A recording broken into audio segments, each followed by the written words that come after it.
नमस्कार दोस्तों, जैसा कि आप जानते हैं हमारा ये क्लास बाल मनोविज्ञान का है और बाल मनोविज्ञान में हम शैशवावस्था में भाषा का विकास पढ़ाएंगे। पहले शैशवावस्था में भाषा का विकास, उसके बाद उस पर प्रभाव डालने वाले कारक। तो शैशवावस्था में भाषा का विकास में भाषा का विकास शैशवावस्था में भाषा के विकास के बारे में बताया जाता है कि शिशु जो होता है एक कोरा स्लेट होता है। उसको आप जैसा भाषा सिखाएंगे, हमारा बच्चा, आपका बच्चा, या जो है कोई भी बच्चा हो, हमारा मतलब हमारे परिवार का, आपके परिवार का, आस पड़ोस का, नात रिश्तेदार का, कहीं का, वैसे ही वो सीखेगा बातों को। बस समझ में आ रहा है ना? तो हमने आपको एक चीज बताया था कि बच्चा सबसे पहले माँ शब्द का प्रयोग करता है। किस शब्द का प्रयोग करता है? माँ शब्द का प्रयोग करता है। और ये 6 माह में, कहीं कहीं 3 ही माह दिया जाता है, लेकिन जो शुद्ध माना जाता है 6 माह में बच्चा माँ शब्द का प्रयोग करना जान जाता है। इसके अलावा मैं आपको अन्य बातें बता चुका हूं इसके पहले वीडियो में कि कब वह किलकारी मारना क्या कैसे शुरू करता है। बात समझ में आ रहा है ना? अब हमको आगे ये जानना है कि जब वही बच्चा 2 साल का हो जाता है, जब यही बच्चा 2 साल का हो जाता है तो लगभग 272 शब्द बोल लेता है। लगभग कितने शब्द बोल लेता है? 272 शब्द बोल लेता है। और बताया जाता है कि मैंने बताया था कि जब बच्चा 6 माह का होता है तब एक ही शब्द बोल पाता है जो है, लेकिन जैसे ही बच्चा 1 साल का हुआ, 1 साल से थोड़ा ऊपर हुआ जो है, तैसे कितने वर्डों को बोलना स्टार्ट कर देता है?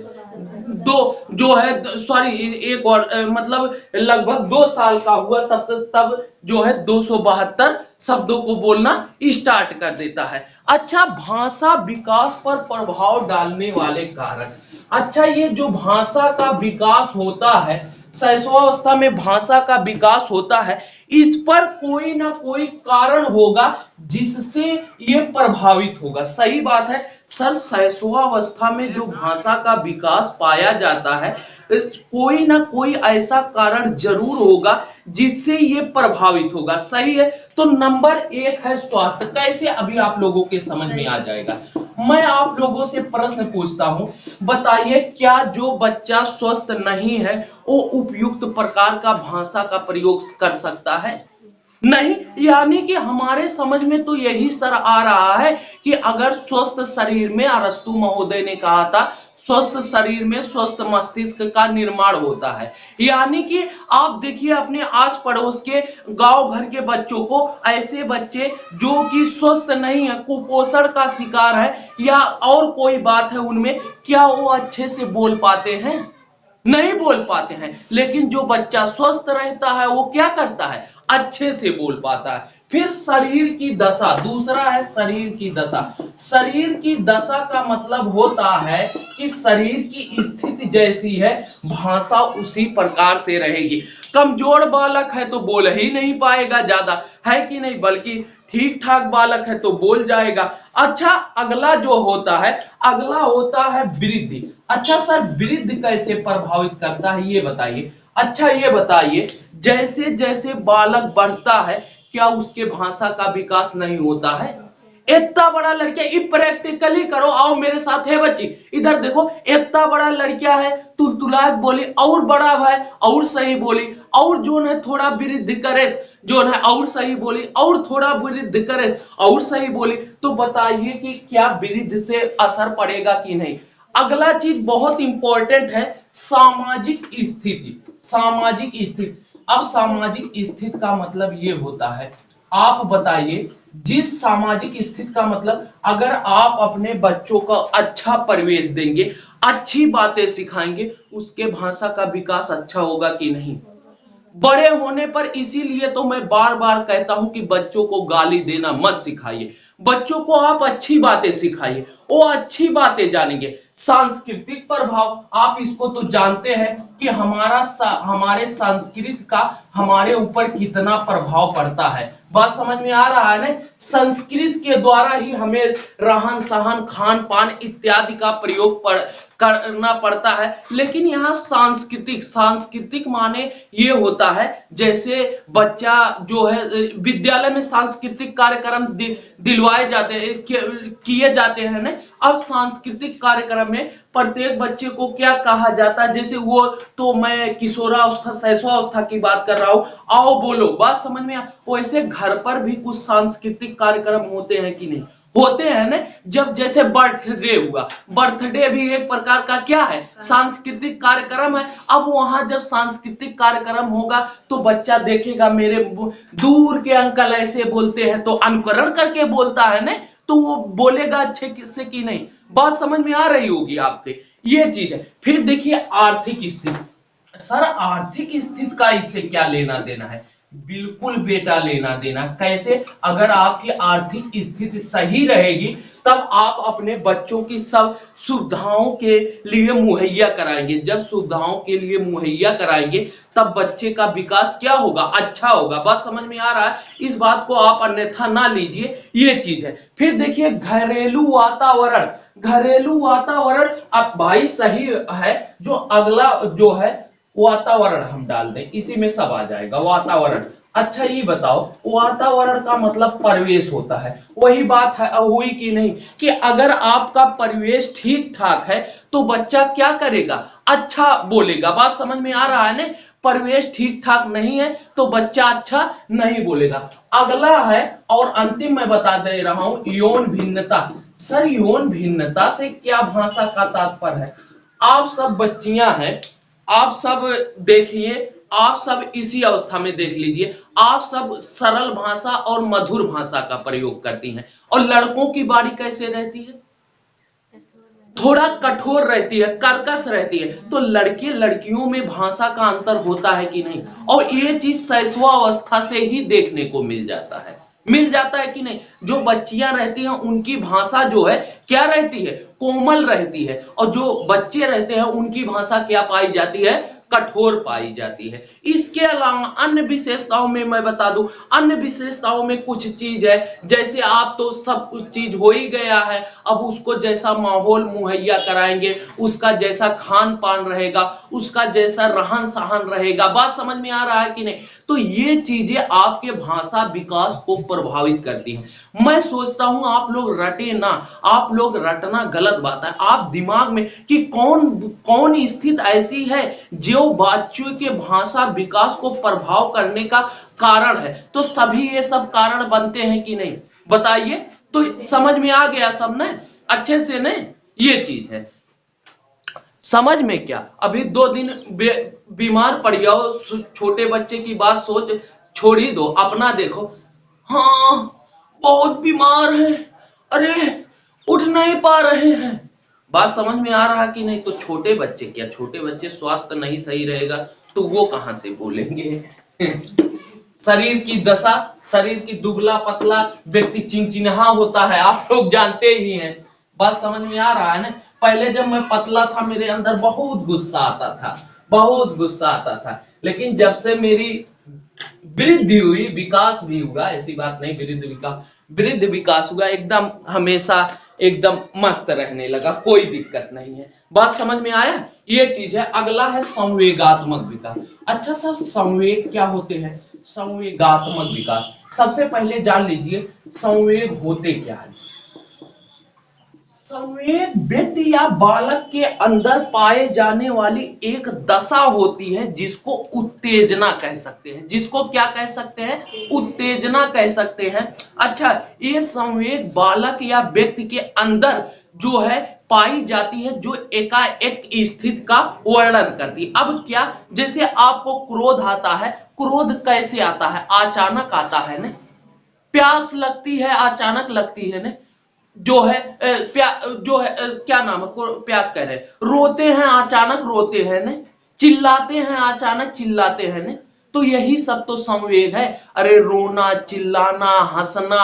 बात समझ में आ रहा? अब कैसे सर संवेग है? अभी कोई जोकर आ गया खूब बढ़िया टोपी वोपी लगाकर, काजल ओजल लगाकर जो है प्रहलाद कर रहा है, आप हंसने लगे एकाएक। तो आपके अंदर का ये एक प्रकार का भाव है कि नहीं है? ने तो यही तो संवेग है। अभी जो है आपसे कोई गुस्सा आपकी बात ना मान रहा है, बार बार आप कह रहे हैं नहीं मान रहा है, जो है आपके अंदर एकदम गुस्सा आ जाएगा, अचानक आ जाएगा ना, आ जाएगा ना। तो यही सब तो है, जो है क्रोध, गुस्सा, भय। अभी आप एकाएक कहीं सांप को देख ली, डर गए एकाएक, तो भय भी क्या है, अचानक है ना।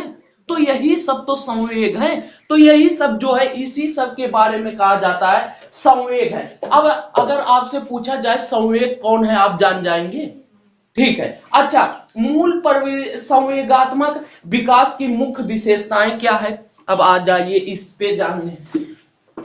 संवेग जेकरे ना समझ में आओ, सांप वो देख लेते हैं, अरे मम्मी, अरे मम्मी, अरे मम्मी, अरे मम्मी, अरे मम्मी, अरे मम्मी, जो है मम्मी का करे वहां। देखिए संवेगात्मक विकास की मुख्य विशेषताएं। संवेगात्मक, संवेगात्मक, तुम लोग तो एक चूहे से डर जाते होगे, डर जाती होगी। संवेगात्मक विकास की संवेग तुरंत उत्पन्न होता होगा कि मुख्य विशेषताएं। हम तो सेरोस ना डाली, सही बता रहे हैं, कहीं सर जी भौकाले मारत है। पहला देखिए मूल प्रवृत्तियों का विकास। अच्छा, संवेगात्मक, अब जो ये संवेगात्मक विकास है इसकी क्या विशेषताएं हैं, इसकी क्या जो है क्या क्या होती हैं। सबसे पहला मूल प्रवृत्त्यात्मक विकास, यानी कि मूल प्रवृत्ति का विकास। अच्छा, आप लोग एक बात जान लीजिए, कुछ मूल प्रवृत्तियां होती हैं जिसका विकास इस अवस्था में हो जाता है। जैसे आप जानते हैं मूल प्रवृत्तियां मैकडूगल ने कितनी बताई हैं, तो मैकडूगल ने 14 मूल प्रवृत्तियां बताई हैं। उन मूल प्रवृत्तियों में क्रोध, क्या क्रोध शैशवावस्था में नहीं रहता है, भय शैशवावस्था में नहीं रहता है, उल्लास शैशवावस्था में नहीं रहता है, आनंद शैशवावस्था में नहीं रहता है, भोजन ढूंढना शैशवावस्था में नहीं रहता है, किसी बात को जानने की इच्छा जिसे जिज्ञासा कहते हैं ये शैशवावस्था में नहीं पाई जाती है। अरे पाई जाती है, 2 साल का बच्चा हुआ, पापा ये क्या है, बेटा ये सूर्य है, तर्क तर्क ही। कोई चीज अभी देख लीजिए, आपके घर कुछ नया चीज आया हो, तुरंत ऐसे देखने लगेगा, बात समझ में आ रहा है ना। तो ये चीज है। इसके अलावा जो है रचना करना, ये सब पाया जाता है। अब देखिए संवेग, भावना की ग्रंथियों का विकास, तो मूल प्रवृत्तियों का विकास हुआ कि नहीं, यही सब तो मूल प्रवृत्तियां हैं, आगे बताऊंगा भी ये चीज। दूसरा है, दूसरी हेडिंग है संवेग, भावना ग्रंथियों का विकास। अच्छा ये बताइए, भावना ग्रंथियों का विकास, अगर इन ग्रंथियों का विकास ना होता तो बालक क्यों क्रोध करता, बताइए, बालक क्यों क्रोध करता। अगर संवेग, भावना की ग्रंथियों का विकास ना होता तो बालक क्यों क्रोध करता, बालक क्यों रोता, बालक को क्यों भूख लगती, बालक क्यों आश्चर्य करता है कि नहीं। यानी कि जो ये संवेग, भावना की ग्रंथियां हैं, जैसे क्या, मेरे साथ जो है इस पर विचार करो, विश्लेषण करो, आलोचनात्मक चिंतन करो। भूख लगना, बात समझ में आ रहा है ना, आश्चर्य करना, कोई चीज देखा, आज हमरे पापा बड़ी टीवी, हाँ इनके पापा बहुत बड़ी टीवी लाए, आश्चर्य करता है कि नहीं। तो ये भी एक प्रकार का संवेग है। इसके अलावा एकाकृत प्रेम का लक्षण जो 2-2.5 साल तक ये सब दिखाई देता है। तुम हमारे बच्चे नहीं हो, ये हमारा बच्चा है, खींचने उचने लगता है, मारने पीटने, ना पापा छोड़, हम जो है उसको छोड़ो, हाँ करने लगता है कि नहीं। तो यही सब जो है आप इसको समझिए, मजेदार से सब्जेक्ट है। अच्छा, एक चीज इसमें आता है, एक चीज आता है Electra complex Oedipus complex, Electra complex Oedipus complex, Electra complex और क्या, इस दोनों को समझ लीजिए। दूसरा है Oedipus complex, Electra complex Oedipus complex क्या होता है? इलेक्ट्रा कॉम्प्लेक्स माने होता है ना कि वो इसमें कौन सी भावना पाई जाती है? हाँ, विरोधी भावना पाई जाती है। इसमें कौन सी भावना पाई जाती है? कौन सी? प्रेम की, कल बताए थे। हाँ, इलेक्ट्रा माने होता है पितृ प्रेम। पितृ प्रेम यानी कि किसकी भावना रहेगी? मातृ विरोधी। इसका उल्टा तो यही हुआ। बात समझ में आ रहा है ना? और ये जो है इसमें क्या होगा? मातृ प्रेम। मातृ प्रेम यानी कि किसका विरोधी रहेगा? पितृ विरोधी। अच्छा, इसमें एक शब्द आता है कि दोनों में विरोधी भावना तो पाई जाती है। विरोधी भावना का मतलब लड़का किसको प्यार करेगा? मम्मी को प्यार करेगा। लड़की किसको प्यार करेगी? पिता को। तो ये किसके लिए है? इलेक्ट्रा किसके लिए है? लड़की के लिए। ये किसके लिए है? लड़की के लिए। सही है बच्ची। पितृ प्रेम इलेक्ट्रा। अरे लड़की इलेक्ट्रॉनिक का नहीं नहीं, सुनिए, लड़की जो है इलेक्ट्रॉनिक का दुकान खोली है।